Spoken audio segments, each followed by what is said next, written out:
Bonjour à toutes et à tous, je vous propose de commencer. Merci à tous d'être là, merci à vous deux. On est sur un panel très féminin. Je pense que c'est important de le souligner parce que quand on parle d'intelligence artificielle, c'est pas toujours le cas. Donc merci à vous deux. J'ai face à moi deux femmes avec des profils très différents, Juliette Fropier, Daphné Tunser. Peut-être pour commencer, je vous laisse la parole pour vous présenter en quelques instants et nous dire ce que vous faites plus en détail. Merci Claudia, bonjour à toutes et à tous. Donc Daphné Tuncher, donc moi je suis chercheuse en informatique. Alors l'informatique c'est vaste. Donc moi ce qui m'intéresse c'est ce qui se passe derrière tous les systèmes informatiques que vous utilisez, enfin qu'on utilise tous les jours. Donc globalement toutes les machines qu'il y a derrière. Comment on gère ces machines, comment on gère l'interconnexion de ces machines, donc ce qu'on va vraiment appeler l'infrastructure. Aujourd'hui, j'ai vraiment des travaux qui sont à l'interface entre ces infrastructures de l'informatique et les systèmes d'énergie, parce qu'évidemment, ces choses-là vont ensemble. Et en parallèle, ça fait de nombreuses années que j'ai des activités dans lesquelles on s'intéresse à la manière dont on fait de la recherche en informatique, comment on peut changer la manière dont on fait la recherche en informatique, notamment face aux différents enjeux, qui soient sociétaux ou environnementaux, que le développement d'outils numériques pose. Et également comment ça se traduit dans la manière dont on doit et on va enseigner l'informatique à l'avenir. Et bonjour à toutes et tous, donc Juliette Fropier, moi je suis chef de projet IA au sein des ministères Aménagement du territoire et Transition écologique, plus précisément au sein de l'Ecolab, qui est le laboratoire d'innovation de ces ministères. Et j'ai principalement donc, en activité les sujets IA et environnement, IA pour la transition écologique, pour le soutien de nos politiques publiques de transition écologique et impact environnemental de l'IA. Je pense qu'on parlera des deux volets qui vont bien sûr ensemble et qu'on n'oppose pas. Donc j'en parlerai aussi, mais le ministère de la Transition écologique a une feuille de route IA qui déploie depuis 2021 avec à la fois des financements, de la sensibilisation, des formations. C'est toute une politique publique en fait qui se construit autour de cette thématique de l'IA et environnement et que donc j'ai l'honneur de piloter au ministère. Merci. L'objectif de ce panel, c'est d'aborder la durabilité de l'IA dans son sens large, c'est-à-dire ne pas seulement se concentrer sur les enjeux qui concernent le climat, mais aussi d'aborder la question sociale, puisque l'IA, c'est une révolution qui va apporter son lot de conséquences, positives et négatives. Peut-être qu'on peut commencer dans un premier temps par les impacts sur le climat. On en entend de plus en plus parler. Je pense qu'ici, une partie de l'audience est quand même sensibilisé à ces enjeux, mais ça fait toujours du bien de faire un petit rappel. Mesdames, je vous laisse la parole sur ces impacts. Okay. Alors, je vais commencer. Oui, je ne sais pas exactement quel est votre niveau de connaissance sur ce sujet-là. Vous avez peut-être vu passer la semaine dernière la publication du rapport du Shift Project, ce think tank sur les sujets de décarbonation de l'économie et de nos filières, qui a publié un rapport assez choc qui a été relayé dans pas mal de médias, sur effectivement l'augmentation de la demande d'énergie qui est liée aujourd'hui à l'explosion des usages de l'IA. Alors quand on parle IA ici, on va surtout parler IA générative. Donc c'est les modèles d'IA tels ChatGPT, qui sont des modèles qui, pour être mis sur le marché, doivent nécessiter un entraînement qui dure des mois, qui ont lieu dans des data centers, sur des serveurs, et qui ensuite sont utilisés massivement par un grand nombre d'utilisateurs. Et donc cette combinaison entre des modèles d'IA qui vont nécessiter un très très grand nombre de données pour être entraînés, qui vont nécessiter des mois d'entraînement et qui ensuite vont être utilisés par un très grand nombre de personnes. Et au-delà d'être utilisés par un grand nombre de personnes, ces personnes vont commencer à l'intégrer dans toutes leurs actions du quotidien, dans toutes leurs activités, dans toutes leurs interactions avec les services numériques. Ça fait une augmentation du coup de la demande d'électricité qui est liée à toutes ces opérations, à tous ces calculs, ces stockages de données, etc. Qui dit augmentation de la demande d'électricité, dit potentiellement augmentation des émissions de carbone. Si on avait un mix énergétique décarboné, comme c'est le cas en France, cette augmentation de la demande d'énergie ne se reflète pas forcément sur l'augmentation des émissions de carbone, mais aujourd'hui, en fait, beaucoup de data centers se situent aux États-Unis avec une volonté moins forte, on va dire, de décarboner l'énergie, et surtout face à cette augmentation qui était non anticipée de la demande d'énergie, on part au plus pressé, et du coup, on va plutôt rouvrir ou maintenir des centrales à gaz pour alimenter ces data centers. Et donc, on vient au contraire aller à l'encontre des objectifs de décarbonation qu'on avait. Donc ça, c'est plutôt au niveau global, au niveau macro. Et au niveau micro, il faut savoir que ces data centers sont implantés sur un territoire, donc avec potentiellement des émissions et des pollutions liées à ce territoire, mais aussi une consommation d'énergie, pas d'énergie, d'eau, je voulais dire, qui est liée au refroidissement de ces data centers. Parce que les serveurs qui sont dans les data centers vont utiliser beaucoup d'énergie, donc vont chauffer, et il faut les maintenir à une température constante, notamment en été, lorsqu'il fait très chaud, il faut continuer à maintenir cette température. Et donc, c'est dans les moments où il va y avoir la plus forte tension sur l'eau qu'on va avoir besoin encore plus d'eau dans les data centers.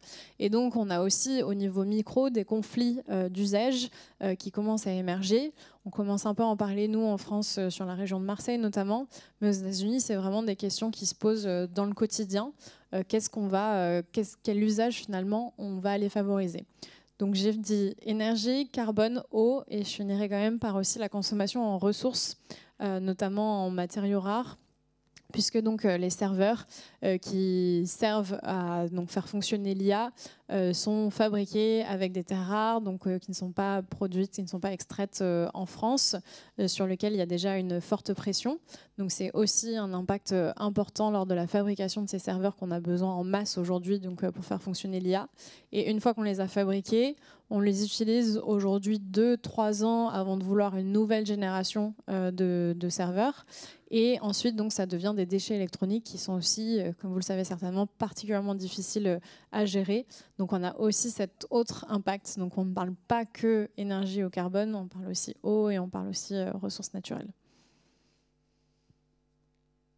Je pense qu'il y avait une réponse assez complète. Peut-être ce que je peux ajouter pour revenir à, en fait, parce que Juliette présentait également comme le positionnement face à l'IA, parce que l'IA, ça reste une branche de l'informatique qui est énorme. Hein. Donc dans l'IA, on va trouver des gens qui vont faire de la robotique, on va trouver des gens qui vont travailler sur les modèles de langage dont on parle beaucoup aujourd'hui. On va trouver des gens qui vont travailler sur les méthodes d'apprentissage. On peut penser au système de recommandation qu'on utilise tous les jours. Hein. Si vous regardez une série sur Netflix, vous avez des recommandations. Bon, ça, c'est basé sur des modèles d'IA derrière. Donc l'IA, il faut vraiment comprendre quand on parle d'impact de quoi on parle. Il faut également garder en tête que ça s'inscrit dans une histoire. Hein.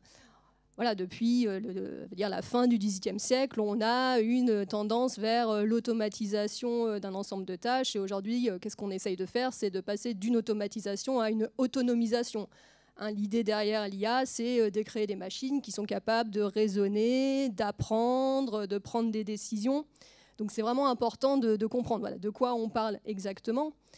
De plus, Juliette le disait également, mais de quel service on parle? Est-ce qu'on va parler des méga centres de données qui sont mis en place par les géants de la tech? Est-ce qu'on va parler des supercomputers, des superordinateurs, qui sont utilisés par exemple pour faire tourner des modèles météorologiques à des fins scientifiques? Est-ce qu'on va parler des usages qui nous concernent directement? Alors ceci étant dit, bien sûr, l'impact de l'IA, on le voit à travers son infrastructure. Et l'infrastructure de l'IA, c'est l'infrastructure du numérique classique. On va trouver quoi? On va trouver des machines qui vont faire du calcul, on va trouver des machines qui vont devoir stocker de la donnée, parce que c'est à partir de cette donnée qu'on peut faire des calculs. Et puis toutes ces machines, s'il y en a beaucoup, il va falloir les interconnecter les unes avec les autres. Donc on va parler de toute l'infrastructure qui permet une communication entre ces machines. Et bien sûr, tout ça, ça consomme de l'énergie.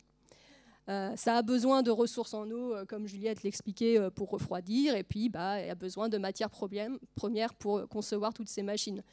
Donc, bien sûr, on parle d'un cycle de vie complet pour étudier l'impact de l'IA, ce que l'IA veut dire, de l'extraction, le transport, le déploiement, jusqu'au recyclage de ces infrastructures. Merci pour cet éclairage. Donc, on a entendu quelques mots-clés qui ne sont pas très optimistes finalement. Voilà, énergie, consommation d'énergie, carbone dans l'atmosphère, conflit d'usage sur l'eau. Bon, voilà, le topo est fait sur les conséquences climatiques. Elles sont là. Comme je disais tout à l'heure, c'est bien de les rappeler, c'est bien de les avoir dans un coin de sa tête, parce que quand on parle d'économie, là, on est sur une toute autre réalité. Parce qu'en fait, voilà, on est dans une économie qui est globalisée, qui est internationale, avec une compétition du coup qui est accrue pour nos entrepreneurs français aussi. D'ailleurs, BPI France avait sorti une étude qui concernait un sondage auprès de 1200 entrepreneurs dirigeants de PME et TPE françaises, et qui montrait bien que 58% d'entre eux voyaient l'IA non pas comme un nice to have, mais tout simplement comme un enjeu de survie. Ceci étant dit, je vous pose la question, comment est-ce qu'on fait du coup pour intégrer l'IA, puisqu'elle devient, on l'a compris, nécessaire pour nos entrepreneurs, tout en essayant de conserver cette trajectoire de durabilité? Est-ce qu'on peut penser à une IA plus sobre, plus durable? Oui, donc c'est effectivement tout le positionnement. C'est vrai qu'on a posé un cadre assez négatif et je pense qu'il faut le faire parce qu'aujourd'hui, il y a besoin d'une prise de conscience sur ce sujet. Je parlais des coûts environnementaux directs de l'IA, mais il y a aussi des coûts environnementaux indirects liés aux usages. Aujourd'hui, l'IA est principalement utilisée pour générer des contenus publicitaires, par exemple, et pour pousser encore davantage de consommation. Donc il y a aussi ce coût indirect d'utilisation de l'IA d'aller plutôt dans le sens de davantage de consommation et pas forcément dans plus de sobriété. Et un autre coût indirect, c'est maintenant on veut de l'IA partout, donc on a tendance à vouloir remplacer nos objets du quotidien par des objets qui intègrent de l'IA. Et j'en prends comme exemple les smartphones, où maintenant on vous vend des smartphones intégrant de l'IA et on vous conseille de remplacer votre smartphone pour mettre de l'IA dedans. Et demain, ça sera peut-être votre frigo, on vous dira mettez de l'IA dedans, votre machine à laver, etc. Et du coup, on se séparera d'objets tout à fait fonctionnels pour avoir ceux qui intègrent l'IA. Mais du coup, face à ça, une fois qu'on a cette prise de conscience, je pense qu'il y a une voie tout à fait, une voie plus modérée et peut-être plus raisonnée autour d'une adoption de l'IA. Une adoption de l'IA qui qui a des potentiels, hein, qui a vraiment peut vraiment amener des choses, mais aussi sur le terrain de la transition écologique, en termes d'optimisation, en termes de prédiction.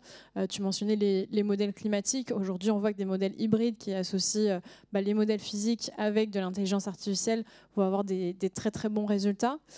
Donc cette voie, on va dire, plus raisonnée, nous, c'est ce qu'on appelle l'IA frugale, et que je définirais du coup en 3 critères. La première chose, c'est de vraiment questionner le besoin au début, regarder quelle est l'ampleur de ce besoin et adapter du coup la solution d'IA à ce besoin-là. Donc on a tendance à vouloir de l'IA générative à tout prix, mais est-ce que c'est absolument ce qu'on a besoin, ou des plus petits modèles de machine learning ou des modèles un peu fine-tunés pourraient suffire? Et est-ce qu'on a vraiment besoin d'IA? Ça va être aussi une des questions clés, ou une simple visualisation de données va suffire. Donc ça, c'est le premier critère, vraiment adapter la solution aux besoins. Le deuxième critère va être dans la mise en place de bonnes pratiques.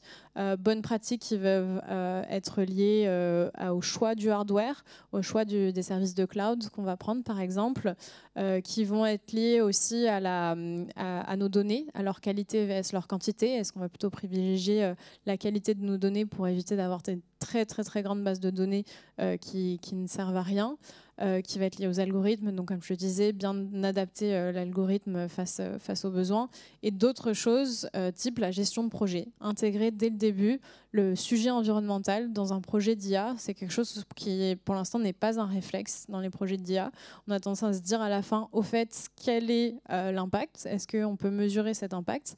En fait, on peut l'anticiper dès le début, on peut l'estimer dès le début et que ça devienne finalement un indicateur qu'on suit tout au long du projet.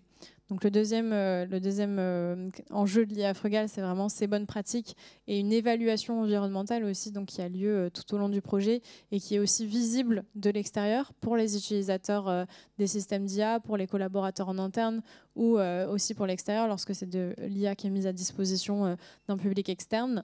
Et le troisième enjeu, c'est bien celui des usages. Ce que je vous disais, à quoi sert mon IA? Est-ce que c'est une IA qui n'aggrave pas finalement notre dépassement aujourd'hui des limites planétaires? Et donc ça, c'est la question. L'IA va accélérer plein de choses et ça peut être positif lorsque l'usage est également quelque chose qui est positif par rapport aux limites planétaires.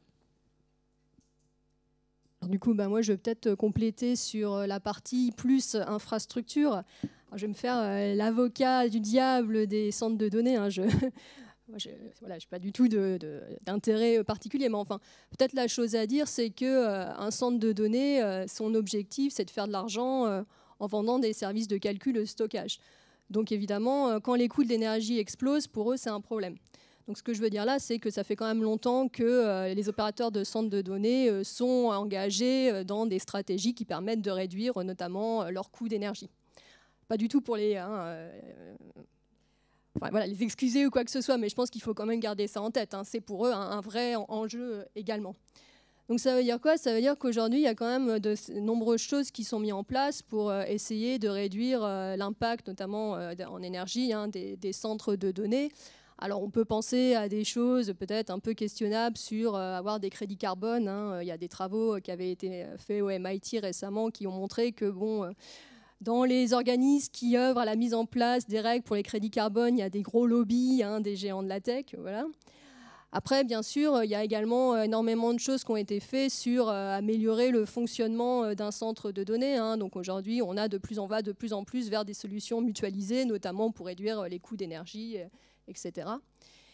Et puis, évidemment, on a après des approches qui vont plus être sur l'ingénierie et l'optimisation, la manière dont les centres de données fonctionnent, hein, que ce soit par utiliser l'idée de flexibilité. Ça veut dire quoi? C'est qu'on va aller faire du calcul au moment où l'énergie est plus verte, ou alors on va aller faire tourner du calcul dans des territoires où on a accès à une énergie plus verte. Ça peut être effectivement, comme Juliette parlait, développer de nouvelles méthodes de calcul qui utilisent moins de données, donc avoir des approches frugales de l'apprentissage, des méthodes d'IA, etc. Bien entendu, c'est également améliorer la performance, l'efficience des équipements.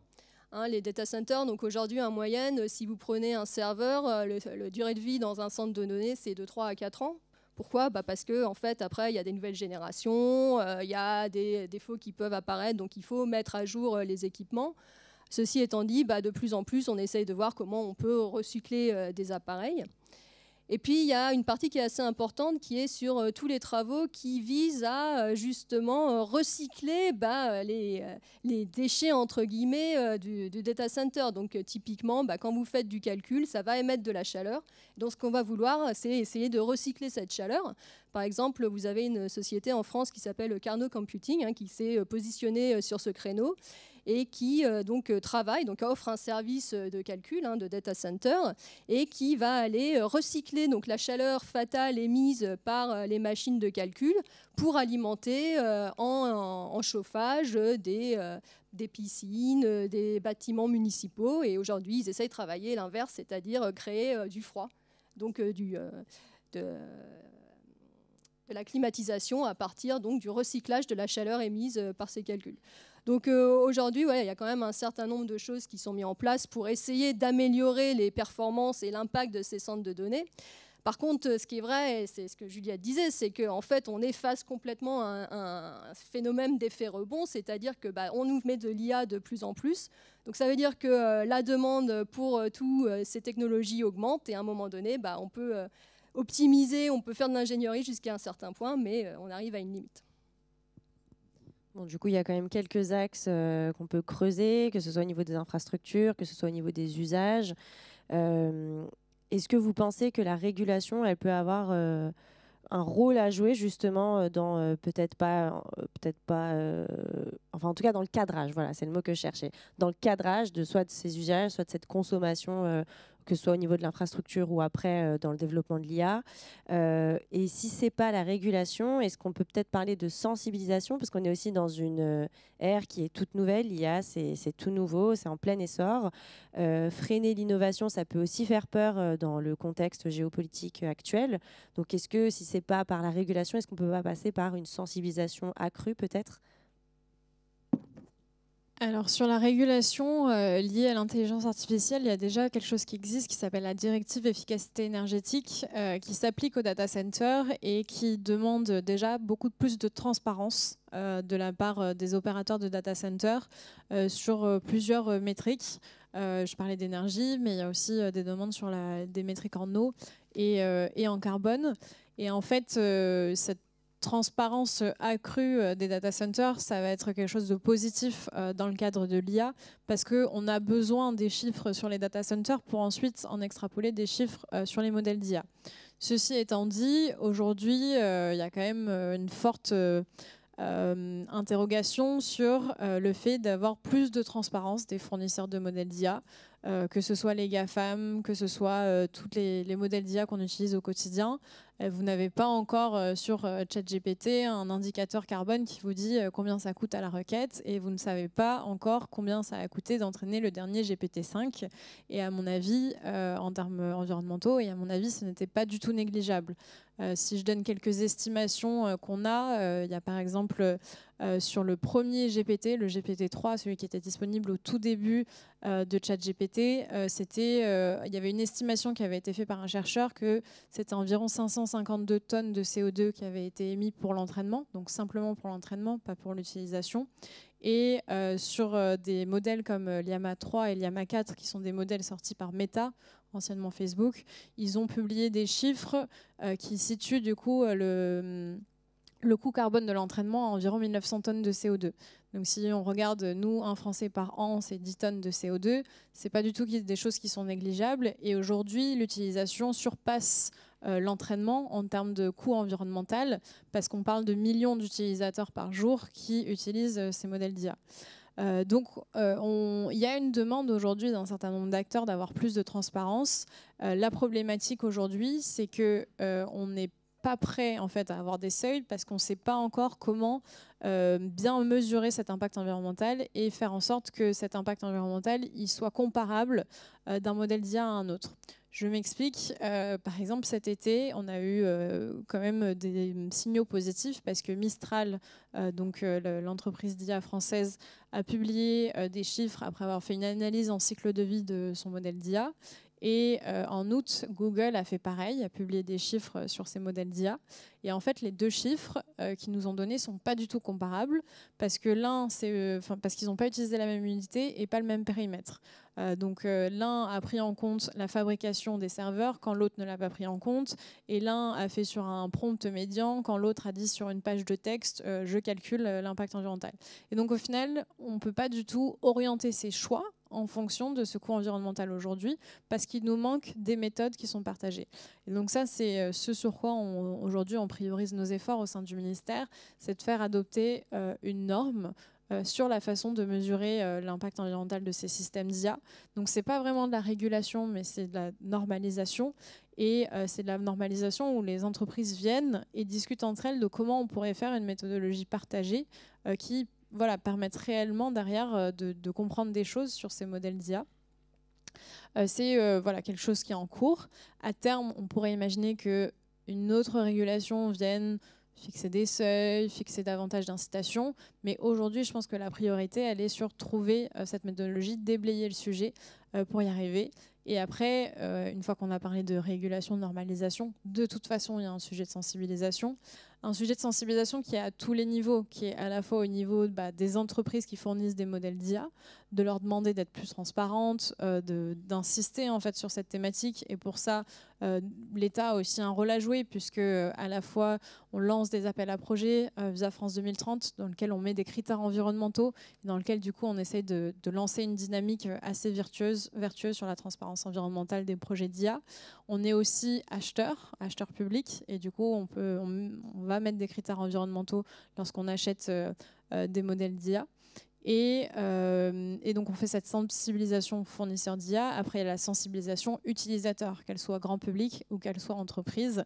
Et ça passe par des moments comme celui-ci, mais aussi par des publications qu'on fait. Donc si jamais j'ai un truc à vous conseiller pour aller regarder après, si vous voulez en savoir plus, c'est le kit d'engagement pour l'IA frugale qu'on a publié à Vivatech cette année, et qui contient beaucoup de références sur ce que vous pouvez utiliser comme outil pour estimer l'impact environnemental de l'IA, que ce soit Green Algorithm, Code Carbone, Ecologits, etc. Qui contient aussi des librairies sur comment compresser des modèles d'IA, ou simplement, comme je disais, toutes les bonnes pratiques que je vous ai citées. Et donc ça aussi, je pense qu'avec cette prise de conscience qui augmente, on orientera le secteur comme on a orienté tous les autres secteurs, que ce soit l'automobile, le transport, le bâtiment, etc., vers davantage de sobriété. Daphné, tu veux ajouter quelque chose peut-être ? Oui, peut-être.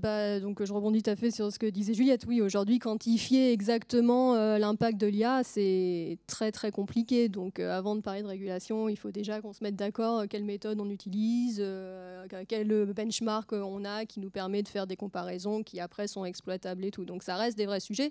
Et d'ailleurs, en France, il y a quand même plusieurs groupes de travail de chercheurs qui se penchent sur ces questions, qui organisent régulièrement des rencontres. Donc, c'est vraiment des travaux très actifs aujourd'hui. Après, sur les questions de régulation, c'est vrai que c'est une stratégie qui est adoptée en Europe. On peut penser plus généralement à la régulation du numérique, que ce soit le RGPD, je suis sûre que vous connaissez tous. Plus récemment, on a eu le Digital Market Act, le Digital Service Act. L'année dernière, on a eu le IA Act. C'est bien. Après, à quel point c'est vraiment applicable, on entend tous les jours dans la presse généraliste le fait que les géants de la tech, ils s'assoient un peu dessus. Donc, à quel point en fait une régulation est vraiment effective, ça, je ne sais pas. Une question très compliquée.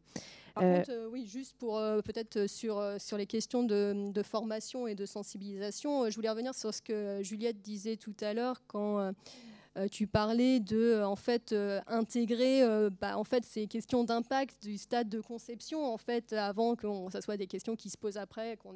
Ça, c'est tout à fait vrai. Et ça veut dire qu'au niveau de la formation, nous-mêmes, enseignants par exemple en informatique, on doit vraiment repenser la manière dont on explique la façon dont les choses doivent être faites à nos étudiants.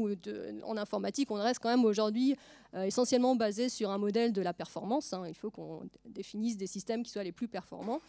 Et donc peut-être repenser un système où on soit, que ça soit l'environnement par le design. Depuis les années 90, on a déjà cette idée de la protection des données personnelles par le design. Et je pense que c'est vraiment là qu'il faut faire quelque chose.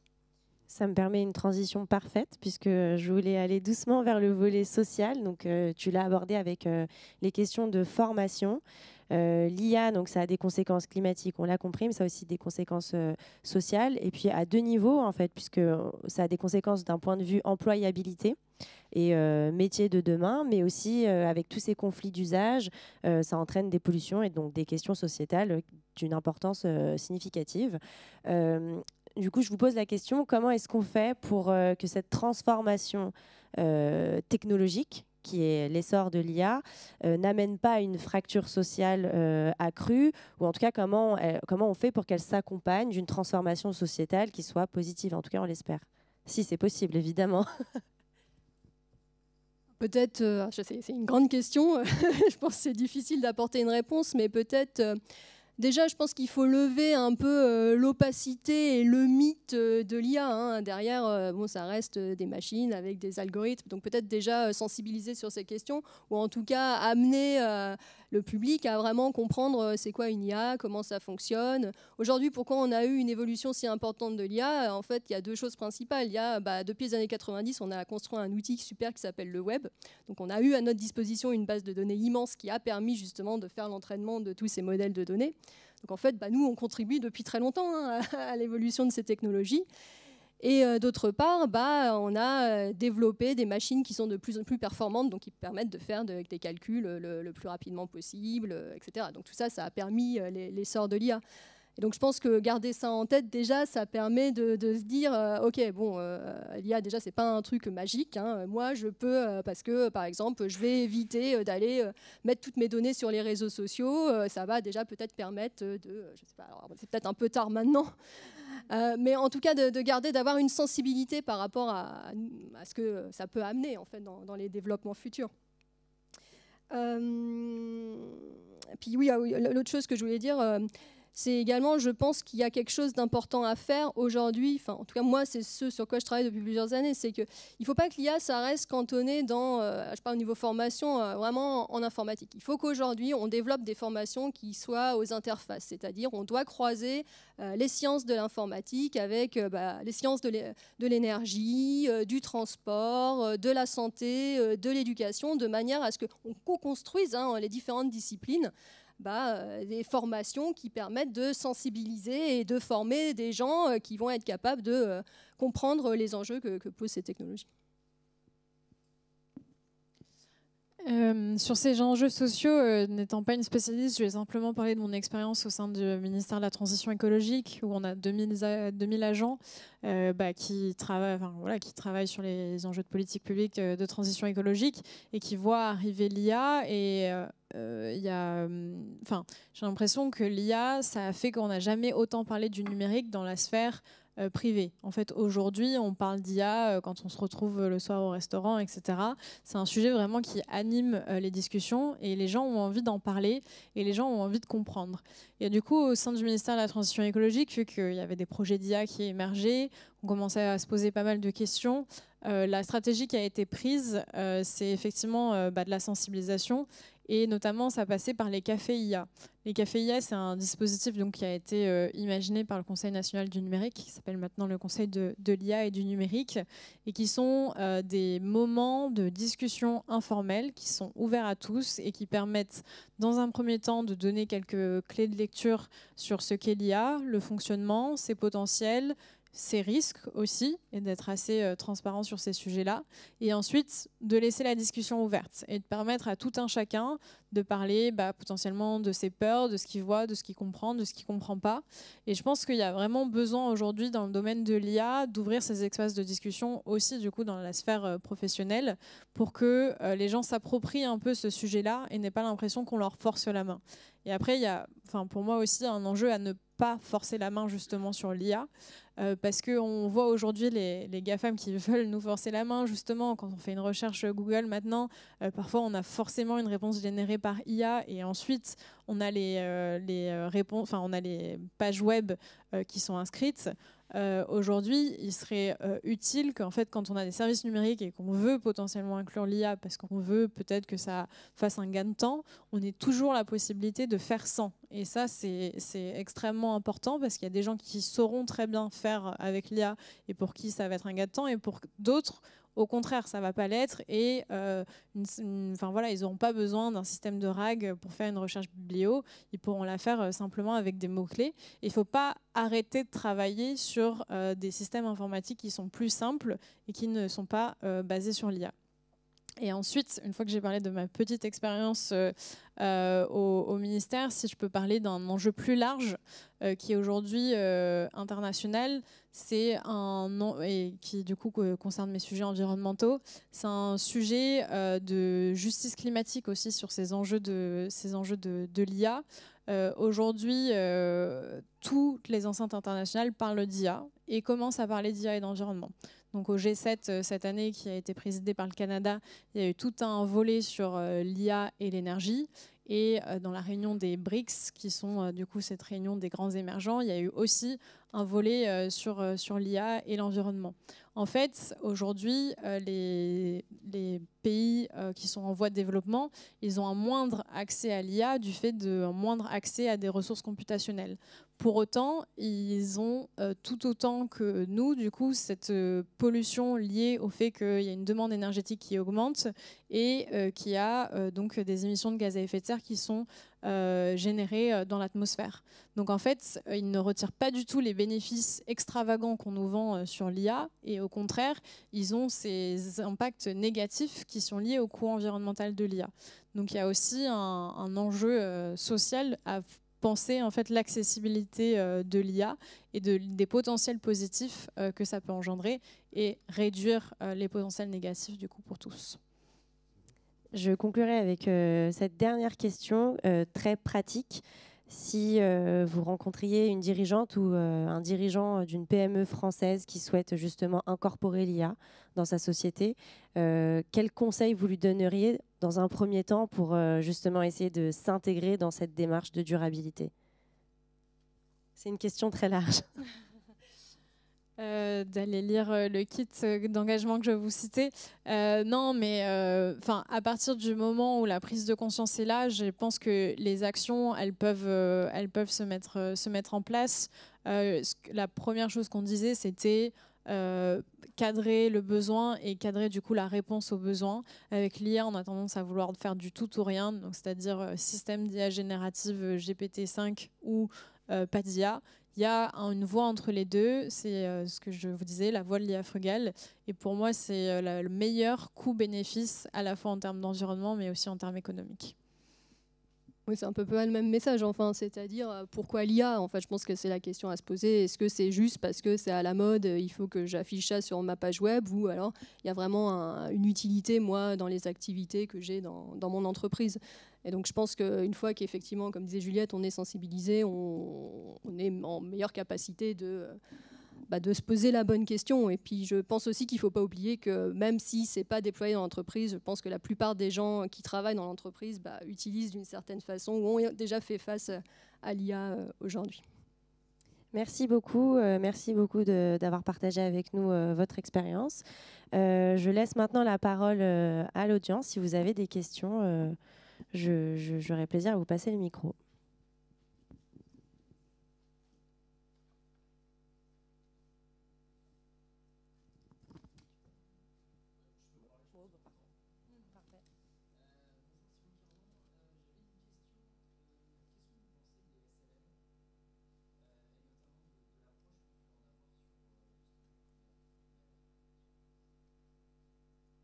C'est une approche intéressante. Après, je serais pas.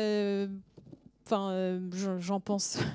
J'en pense que si c'est quelque chose qui fonctionne pour votre cas d'usage et qui va avoir un coût environnemental et économique qui va être plus bas, plus faible, alors bingo. Du coup, SLM, j'imagine Small Language Model, vous voulez dire, à comparer aux Large Language Model qui sont utilisés de manière très généralisée aujourd'hui, qui sont derrière du coup les chatbots IA qu'on utilise dans la vie de tous les jours. Aujourd'hui, il y a des approches effectivement modèles spécialisés où on va faire des plus petits modèles mais spécialisés à une tâche ou sur un domaine, par exemple un chatbot spécialisé finance, spécialisé environnement, etc. Et donc ça, effectivement, c'est des pistes intéressantes sur un développement de l'IA qui soit plus raisonné avec une maîtrise des coûts environnementaux.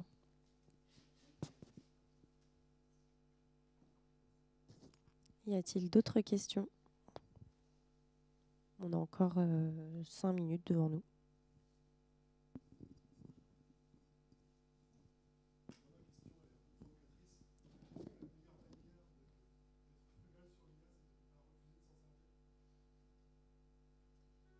C'est si.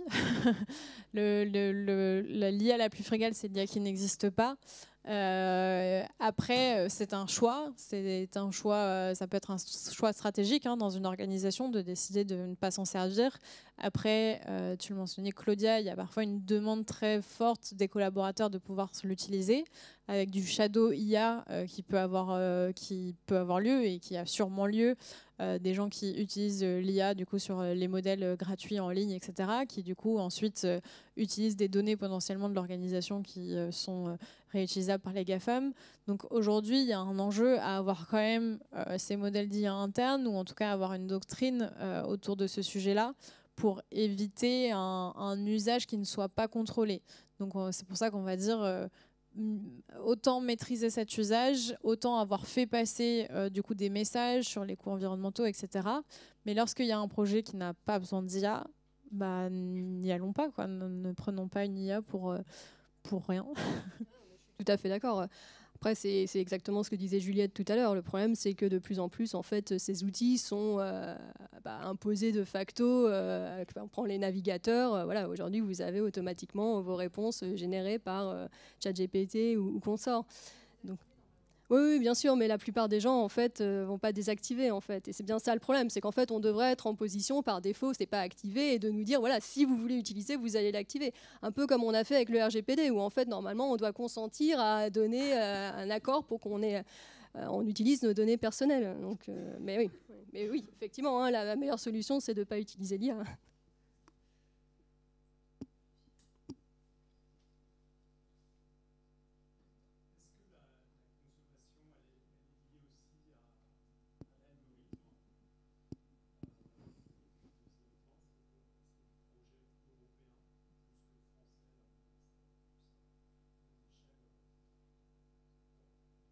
Des projets européens de...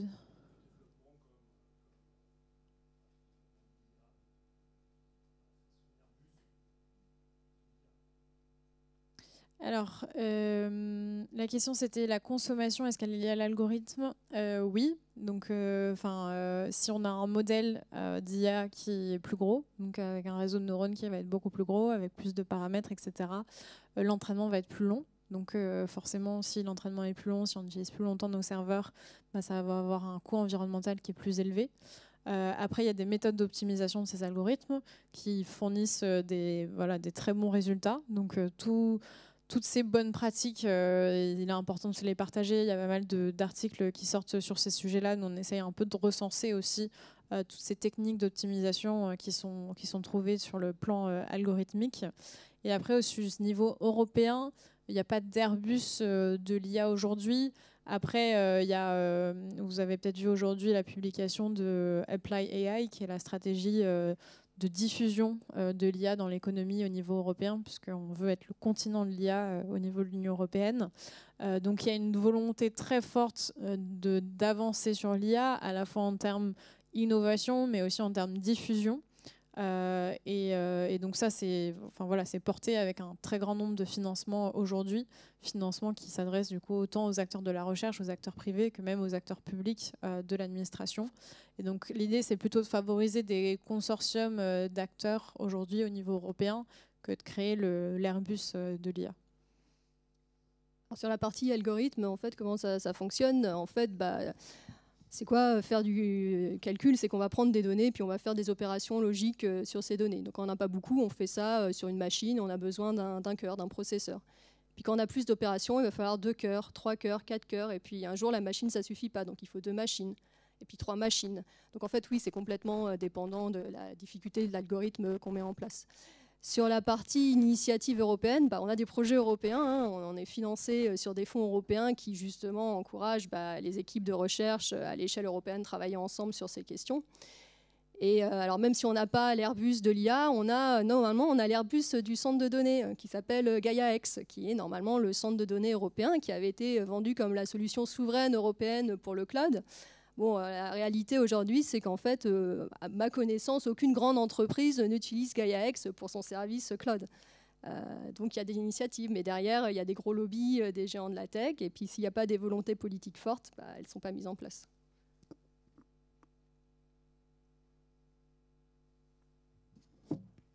Y a-t-il une dernière question?